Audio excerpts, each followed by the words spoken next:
उसका प्रणाम भैया। भोर हो गई बा। भोर भइला के बाद बुझाई लगे हमारे पेट में चूहा कूदता। चूहा कूदते लगनी हम सतुई पिए।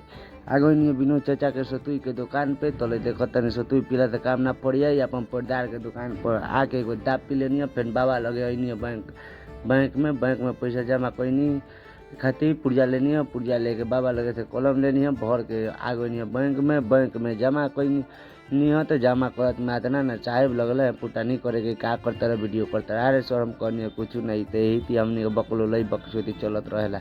रउआ अपन काम करी रउआ अपन काम के पुर्जा दिले है तो हम आ गई नहीं है बाजार की ओर जाए खातिर।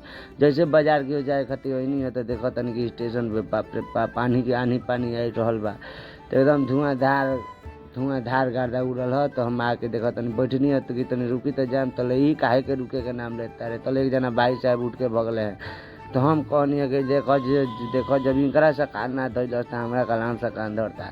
हम कहनी है कि अपन बुढ़िया भीतर बांध तनी बांध के जा तनी घरे। वीडियो पसंद आई तो लाइक